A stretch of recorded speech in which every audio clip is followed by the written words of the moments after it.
31 دسمبر کی رات، جسے نئے سال کی رات کہا جاتا ہے، کہ پوری رات شراب پی جا رہی ہے، بڑے بڑے ہوٹلوں میں ناچنے والی لڑکیاں ناچ رہی ہیں، گانے گا رہی ہیں، شراب پی کر لوگ ان کا ناچ گانا دیکھ رہے ہیں، زناکاری کے اڈے کھل چکے ہیں، اور آج کی رات جتنی بدکاری ہوگی شاید سال کے 364 دن اتنی بدکاری نہیں ہوتی جتنی آج کی رات ہوگی۔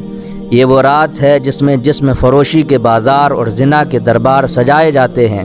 یہ وہ رات ہے جس میں بے حیائی، بے شرمی کھلے عام کی جاتی ہے۔ یہ وہ رات ہے جس میں ہر وہ کام کیے جاتے ہیں جسے اسلام نے حرام قرار دیا۔ 31 دسمبر کی یہ رات جس میں شاید ہی کوئی ایسا گناہ بچتا ہو جو اس رات میں نہ ہوتا ہو۔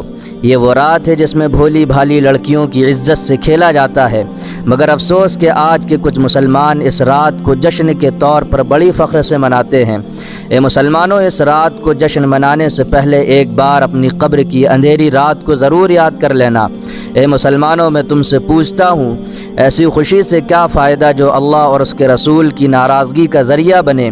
میرے عزیزوں، یہ یہودی اور نصرانیوں کی بنائی ہوئی سازش ہے کہ مسلمانوں کے دل سے ان کا ایمان چلا جائے۔ جس مسلمان کے وجود پر آج خطرے کے بادل منڈلا رہے ہیں، جس کا مستقبل آج خطرے میں ہے، جو آج اپنے وجود اور بقا کی آخری لڑائی لڑ رہا ہے، وہ مسلمان بھی آج آپ کو ہوٹلوں میں ناچنے گانے میں مصروف مل جائے گا۔ سب سے پہلی بات تو یہ ہے کہ ہمارا نیا سال شروع نہیں ہو رہا ہے۔ ایک مسلمان ہونے کی حیثیت سے ہمارا سال جنوری سے شروع نہیں ہوتا، ہمارا سال تو محرم سے شروع ہوتا ہے، اور اس نئے سال میں ہماری شریعت میں، ہمارے دین میں کوئی ایسا کام کرنے کی اجازت نہیں ہے جو اسلام کے خلاف ہو۔ زیادہ سے زیادہ اگر ہم کچھ کر سکتے ہیں تو یہ کریں کہ اب نیا سال شروع ہو رہا ہے، ہمارے اندر کمیاں ہیں، جو برائیاں ہیں، جو خامیاں ہیں، ان کو ہم ختم کر کے ایک نئے طریقے سے آگے بڑھیں گے۔ زیادہ سے زیادہ ہم اپنے اسلامی سال میں ایسا کر سکتے ہیں، لیکن لوگ پتہ نہیں کہاں کہاں سے ایسی خرافات والی چیزیں لے کر آتے ہیں۔ نیا سال کیک کاٹا جا رہا ہے، ہیپی نیو ایئر کی لوگ مبارکباد دے رہے ہیں، واٹس ایپ پر، فیس بک پر، انسٹاگرام پر۔ کس بات کی تم مبارکباد دے رہے ہو؟ کس بات کی خوشیاں منا رہے ہو؟ ایک اینٹ گر گئی دیوار حیات سے، نادان کہہ رہے ہیں نیا سال مبارک ہو۔ ہماری زندگی کی دیوار سے ایک اینٹ گر گئی، تم اپنی موت سے ایک قدم اور قریب ہو گئے، اور تم مبارکباد منا رہے ہو اور لوگوں کو مبارکباد دے رہے ہو۔ یہ خوشی کی بات ہے، یہ تو سوچنے کی بات ہے۔ 2021 چلا گیا، 2022 شروع ہو گیا، ہماری زندگی کا ایک سال اور کم ہو گیا۔ ہم نے اپنے اللہ کو راضی کرنے کے لیے کون کون سا کام 2021 میں کیے؟ ہم نے 2021 میں اپنے رب کو کتنا ناراض کیا؟ ہم نے اپنے اللہ کے احکامات کو کتنا توڑا؟ ہم نے حضور کی سنتوں پر کتنا عمل کیا؟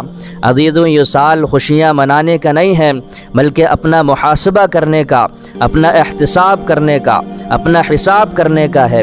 اور بہت مگن مت ہو جاؤ اگر اللہ نے تم کو زندگی کا ایک سال اور دے دیا۔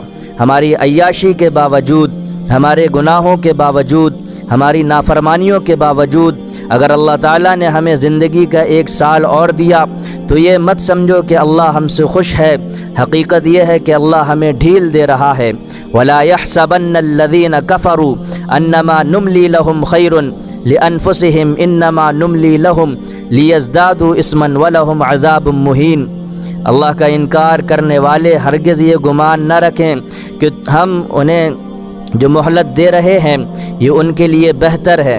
ہم تو صرف اس لیے انہیں مہلت دے رہے ہیں کہ ان کے گناہ اور زیادہ ہو جائیں اور ان کے لیے ذلت کا عذاب ہے۔ نیا سال 2022 کا پہلا دن اگر کچھ کر سکتے ہو میرے عزیزوں تو یہ طے کرو کہ پچھلے سال جو ہم سے اللہ کی نافرمانیاں ہوئی ہیں اس پر ندامت کریں، اللہ کے سامنے روئیں، گڑ گڑائیں، اور اپنے نئے سال کی شروعات نئے طریقے سے کریں، اور اس سال میں اپنے آپ کو اللہ کے احکامات پر عمل کرنے کا پابند بنائیں انشاءاللہ۔